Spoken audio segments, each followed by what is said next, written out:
It was an ordinary night at JFK Airport, but it seemed like everything was slower than usual. My flight had been delayed for more than 3 hours, and the food court was full of people spread out across tables and chairs, eating distractedly or just scrolling through their cell phones. The ambient sound was a mix of muffled voices, sporadic announcements on the sound system, and the dragging of suitcases across the tiled floor. All of this created an almost mechanical atmosphere, typical of airports, but there was something that night that seemed different, as if the air was heavier or maybe it was just accumulated tiredness. I was sitting at a small table, facing my friend, trying to eat something, but hunger didn't seem to come. My thoughts were far away, wandering between the discomfort of spending hours in economy class and the idea of finally arriving at my destination. Every now and then, he glanced at the clock, as if that would speed up the time. The wait turned every minute into an eternity, and my tired body seemed to absorb the monotony of that place. The airport lighting, strong and white, made everything impersonal, as if we were in a place outside of time. It was funny how a place with so many people still managed to convey a feeling of emptiness. I noticed a couple nearby who were arguing quietly, a child who seemed lost, holding tightly to the hand of a man who was probably his father. Everything seemed normal, but tiredness made things take on an almost surreal tone. It was then that I felt a slight pressure in my stomach. It wasn't hunger, but the need to go to the bathroom. "Wait for me here, I won't be long," I said to my friend, who just nodded, without taking her eyes off her cell phone. I got up, adjusting my backpack on my back, and headed towards the nearest bathroom. As I walked, something bothered me, but I didn't know exactly what it was. The airport was busy, but it seemed like the sound of conversations diminished with each step. It was like I was moving away from everything, entering a bubble of silence. I looked around, trying to understand if it was just my perception, but everything seemed normal. People walking hurriedly, employees passing by with carts full of suitcases, tired faces coming and going. When I reached the bathroom entrance, I hesitated for a moment. The corridor that led there was darker than the rest of the airport, perhaps due to a burned-out light bulb, but the contrast made me uncomfortable. I shook my head, laughing at myself. "It's just a bathroom, for God's sake," I thought. Crossing the hallway, I felt the air colder, as if the air conditioning was much stronger there. It gave me a slight shiver, but I carried on. The bathroom was like any other at an airport. Large mirrors on the walls, lined-up cubicles, a strong smell of disinfectant in the air. The white light from the lamps was cold, making everything almost clinical. It was empty, which in a way brought me relief. I didn't like the idea of standing in line or having to deal with other people in such an impersonal place. As I approached the sinks, I glanced in the mirror, more out of reflex than necessity. My face was tired, with dark circles under my eyes that revealed how much I needed a decent night's sleep. I sighed, dropping my backpack on the counter, and turned on the tap to wash my hands. The cold water gave me a little shock, but it was pleasant. The silence inside was almost absolute, broken only by the sound of running water. Suddenly, I realized that the only thing I could hear was this sound. It was as if somehow the noise outside had been cut off. There were no footsteps, voices, or any sign that other people were nearby. I turned off the tap, hoping to hear something, but the silence persisted.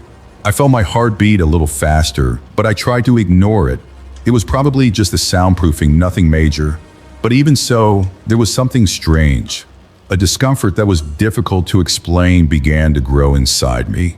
I tried to push the thought away, reminding myself that I was tired and maybe my mind was playing tricks. I wiped my wet hand over my face, tried to compose myself, and looked in the mirror again. For a moment, I had the impression that there was something behind me, a shadow or a subtle movement.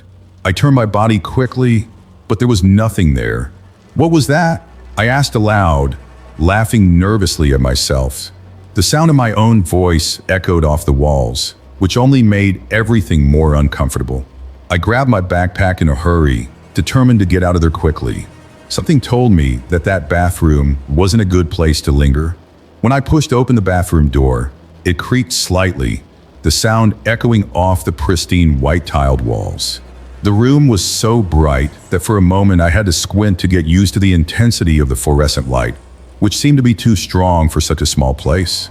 The smell of disinfectant was almost suffocating, a mix of pine and something chemical reminiscent of hospital cleaning products.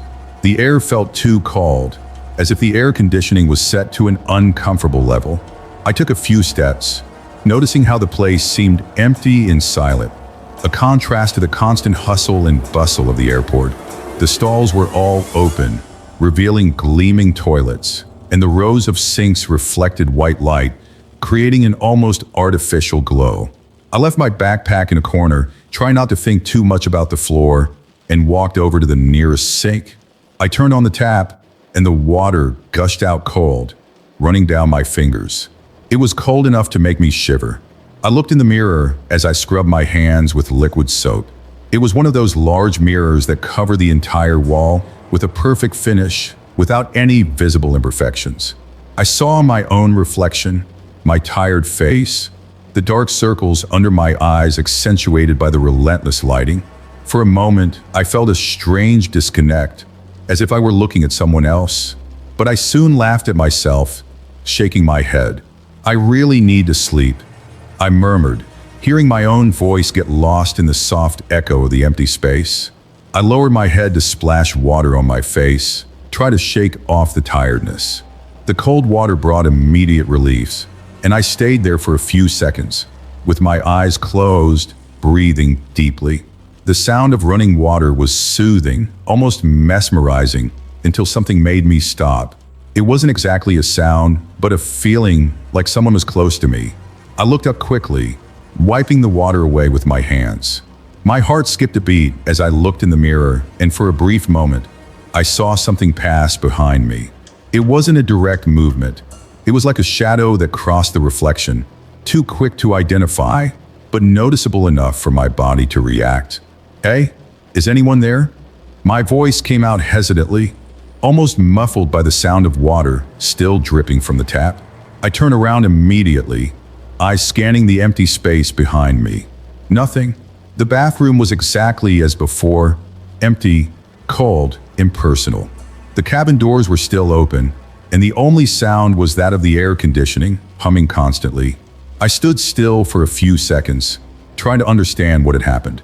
The silence seemed more oppressive now, and the fluorescent lighting, which had previously seemed merely uncomfortable, now gave the room an almost menacing air. My gaze returned to the mirror, trying to find some detail that would explain what I had seen. The reflection stared back at me, identical to what I expected to see, but something was still wrong. It must have been my imagination. I murmured, more to reassure myself than to actually believe it. Still, the shiver that ran up my spine said something else. I closed my eyes for a moment, took a deep breath, and shook my head, trying to shake off the discomfort. Maybe it was just tiredness, the long hours of waiting, the bright light, the cold water. But when I opened my eyes again, the sensation returned, this time more intense. There was no sound, there was no movement, but everything inside me screamed that I was not alone. I looked at the mirror again, my eyes now fixed on the reflection, searching for any sign of anything out of place.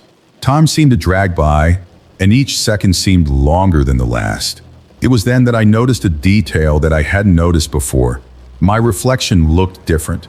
Not exactly wrong, but subtly out of place.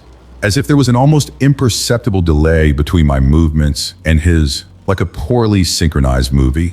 I raised my hand slowly, watching my reflection do the same, but the feeling of strangeness continued. "This is crazy," I said out loud, trying to convince myself that it was all just an illusion created by my tiredness. I turned off the tap with a sudden movement, the sound of the water suddenly stopping, making the silence even more evident. I grabbed my backpack in a hurry, determined to get out of there as quickly as possible. But as I walked away from the sink, I couldn't help but look in the mirror one more time. I didn't know exactly what I expected to see, but the reflection looked normal. Or at least that's what I tried to convince myself as I walked out of the bathroom, my heart still beating faster than it should. As he rubbed his hands hard under the icy stream of water, the steady, familiar sound of falling water became almost soothing. The discomfort he had felt moments before was beginning to dissipate, although there remained a trace of uneasiness in the back of his mind. It was just a bathroom after all. Fluorescent lights, shiny sinks, the smell of disinfectant, all perfectly normal. However, in that almost oppressive silence, something unexpected happened. A low, distinct sound echoed through the empty space, the soft creak of a door being opened. It wasn't exaggerated, but enough to keep me alert. My first thought was that someone had entered the bathroom, but when I looked around, all the stalls were the same as before, with the doors open or ajar. The sound was not repeated, stopping as suddenly as it began. I stood there for a moment, the cool air of the bathroom enveloping my uncovered arms. I stared at the cabins, looking for movement, a shadow, anything that would confirm the presence of another person. But nothing, not the slightest noise. Maybe the noise came from outside, I thought, trying to rationalize. But deep down, something in me knew that wasn't it. Drying my hands with a paper towel, I made sure to avoid the mirror. I didn't want to see my own reflection again. It had been uncomfortable enough before, and honestly, I was starting to feel a little paranoid. I folded the paper towel and threw it in the trash with more force than I intended, the dry sound echoing exaggeratedly in the silence of the bathroom. I approached the door, eager to get out of there and get back to the hustle and bustle of the airport. But when I put my hand on the doorknob and turned it, it didn't move. I tried again, harder this time, but the feeling was the same, as if the door was locked from the inside. I was confused. I hadn't heard anyone come in, and it didn't make sense that it was locked. Is anyone there? My voice echoed around the room, but it seemed like the sound was coming back to me in a distorted way, more muffled than it should be. My tone was steady, but I felt a slight tremor in my throat as I spoke. Nobody responded, just silence, heavy and suffocating. I forced the handle again, now with both hands. The metal was cold to the touch, almost icy, and no matter how hard she tried, she wouldn't budge. I started looking around, looking for an explanation for that. My hands were shaking slightly, a reflection of the mixture of frustration and fear that was beginning to take over me. That doesn't make sense, I muttered to myself, trying to stay calm. My mind tried to come up with a logical explanation. Maybe it was some kind of fault in the lock, or maybe someone was playing a joke on me. But who? The bathroom was empty when I entered. With each second, the feeling of being watched grew. It was almost palpable, as if the air around me had grown thicker. I turned around slowly, looking at the cabins again, now with my breathing a little faster. Everything was exactly as before, empty, without movement, without sound. The only thing that changed was the temperature. The environment seemed to have become even colder, to the point where I felt a chill run down my back. My instinct said something was wrong, very wrong, but still there was nothing visible to justify that feeling. I went back to the door, trying to force it open again. This time I used my shoulder to push harder, but the effort was in vain. The door seemed solid as stone. I hit it with my closed fist, hoping that someone outside would hear and help me, but the sound didn't seem to come from the space where I was. It was as if the bathroom had been isolated from the rest of the world. Can someone open the door? I'm stuck here. The urgency in my voice was unmistakable now. I didn't care if it looked ridiculous. I needed to get out of there. My breathing was heavier, and my heart rate increased with each second. I leaned my forehead against the door for a moment, trying to think of something rational. But my mind kept racing to the worst-case scenario. It was then that, as I stood there, I heard the sound from before again, the creaking of the door. This time it seemed closer, clearer, as if it were coming from one of the cabins. My head immediately snapped towards the direction of the sound, my eyes wide, searching for what had made the noise. The booths were still open, exactly as before, but the sound seemed to have come from one of them, somewhere deep inside. My heart raced, and I found myself holding my breath, as if any sound I made would attract something to me. I took a step back, almost tripping, without taking my eyes off the cabins. I wanted to believe that it was all a mistake, but the survival instinct in me said otherwise. Something was there with me. I couldn't see, I couldn't hear clearly, but I knew. Something was watching me, and he didn't want me to leave. I took a deep breath, trying to regain some control over my thoughts. My hands were still shaking slightly, and the sound of my own breathing seemed louder than it should have been in such a silent environment. I turned toward the mirror, seeking distraction, trying to piece together the bits of logic that remained in my mind. Maybe if I looked at the reflection again, I could find a rational explanation for what was happening. But what I saw made me freeze in place, unable to breathe or look away. Behind me, a motionless figure stood out in the reflection. It wasn't clear, as if it were surrounded by a shadow that distorted the contours.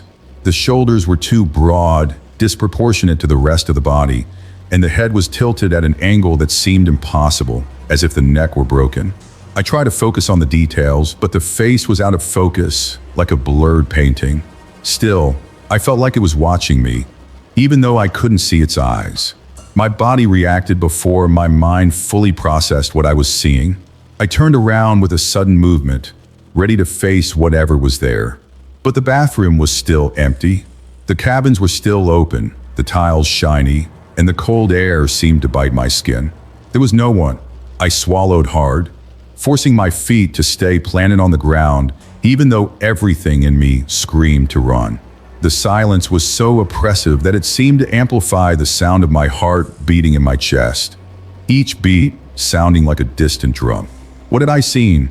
Was it a shadow? A reflection misinterpreted by fluorescent light? I couldn't find an explanation that didn't make me even more nervous. I slowly turned my face back to the mirror, even though every fiber of my body begged me not to. My eyes searched the reflection again, hoping, no, praying to see only myself. But there she was again. The figure not only remained there, but seemed to be closer now, as if it had taken a step forward as I turned. My breath caught in my throat, and for a moment, it felt like the entire bathroom was getting smaller, tighter. My eyes couldn't tear themselves away from the reflection, even when my mind begged me to look elsewhere. The most disturbing thing was the immobility of the figure. There was no movement, no sound coming from her, but the weight of her presence was almost physical. "Who's there?" My voice sounded weaker than I expected, almost a whisper. I didn't expect an answer, but the silence that followed seemed to mock me, as if the very absence of sound was the answer. I took a step back, instinctively moving away from the mirror, but the reflection didn't seem to follow my movements. As I walked away, the figure remained in the same place, motionless, which made everything even more absurd. I ran my hand over my eyes, hoping it was some kind of trick of the light or my own tiredness. But when I looked again, it was still there. "This isn't happening," I muttered, trying to convince myself, even though I knew words couldn't change what I was seeing. My entire body was tense, as if any movement could shatter the fragile balance of the moment and trigger something even worse. The fluorescent light in the bathroom started to feel colder, almost bluish, and for a moment, I felt like the space around me was changing, growing darker, tighter. The figure in the mirror seemed to take shape, as if it were materializing, becoming more solid by the second. And then, without any warning, she tilted her head to the side, a slow, deliberate movement that seemed impossible. I took another step back, my foot slipping slightly on the wet floor. The feeling of imbalance was enough to break my state of paralysis. I looked back again at the real space, the empty bathroom, desperate to find any sign of logic. But the void was still there, unchanging, while the reflection told a completely different story. I looked at the mirror again, with my heart in my throat, and this time, the figure was even closer, as if it were just an arm's length away. His tilted head now seemed to point directly at me, and although I still couldn't make out his eyes, I felt the weight of his gaze, like an invisible presence pressing against my chest. Without thinking, I turned my back on the mirror and ran to the door, my hands desperately reaching for the handle. I tried to turn it again, but it wouldn't budge, as if it was locked on purpose, trapping me there with that thing. The air seemed thicker, harder to breathe, and the silence was now broken only by my own sounds. My heavy breathing, the creaking of the doorknob, and the rapid beating of my heart. I looked back one last time, just to confirm what I already knew. The figure was there, in the reflection, motionless but closer than ever. And this time, there was no doubt. She was smiling. My hands were shaking so much that I could barely hold the doorknob. The air around me felt heavier, suffocating, as if something invisible was pressing me against the door. The reflection of that figure still hovered in my mind, closer each time I looked. I couldn't think of anything other than getting out of there. It was then that I started banging on the door as hard as I could, screaming for help, my voice echoing like a solitary scream in a space that seemed isolated from the world. "Anyone out there? Help me." The words came out in fits, filled with despair. Each beat echoed loudly, but no one seemed to hear it. I kept trying, feeling my fingertips start to hurt. The noise of banging filled the bathroom, as if it was displacing that terrifying silence that seemed to be alive. Suddenly, the doorknob gave way. The door opened with a sharp click, as if it had never been locked. The sensation was so abrupt that I almost lost my balance, stumbling as I threw myself out. The airport corridor was exactly as I remembered. People rushing by, carrying suitcases, muffled conversations, and the sound of announcements on the public address system. Everything seemed strangely normal, as if time in the bathroom had stopped while the rest of the world continued. I bumped into a lady who was passing by and almost dropped her suitcase. She looked at me, surprised, her eyes wide, and I hurried to mutter something like sorry. Even though my voice was weak, barely audible, my heart was still pounding in my chest, and I was in such a hurry to get away from that door that I didn't have the courage to look back. As soon as I walked a few meters away, I heard quick footsteps coming towards me. It was my friend, with a look of concern that quickly turned to confusion when she saw me. "What happened? You're as white as paper," she said, holding my arm like she was trying to ground me in reality. I don't know." The words came out stuttered, disjointed. There was someone inside, in the mirror. My friend looked at me for a moment, as if assessing whether I was serious. Then he started laughing, a laugh that echoed louder than I expected in the airport corridor. "You must be really tired, see? This is all in your head." I tried to laugh along, but I couldn't. The image of that figure was still burned into my mind. The broad shoulders, the unnaturally tilted head, the feeling that he was being watched. My friend tried to change the subject, saying something about getting coffee or finding a more comfortable place to wait for the flight, but I barely heard what she was saying. As we walked back to the food court, I turned my head to look back. I didn't want to, but something inside me seemed to force movement. The hallway was empty, and the bathroom door had already closed, as if nothing had happened. Even so, I felt a shiver run up my spine, as if there was still something there, hidden, watching. The feeling stayed with me for the rest of the night. Every reflection in the windows of the airport stores made me quickly look away. Even the glass in the plane window later seemed to carry the same potential to reveal something I didn't want to see. To this day, I can't explain what happened in that bathroom. Maybe it was tiredness. Maybe the fluorescent light was playing tricks on me, but something inside me knows it wasn't just that. It wasn't something that could be explained logically or dismissed as a coincidence. It was deeper, scarier, as if that reflection was a crack to something I should never have seen. And you? Have you ever felt this? Like something is watching you, even when no one is around? Since that night, I've never looked at mirrors the same way again. Now, I always get the feeling that somewhere, someone or something is looking back. And this was one of our followers' stories. If you want your story to be told by us as well, leave it in the comments below this video. And if you enjoyed this video and want to see more content like this, we prepared the next video especially for you. Click here to watch it.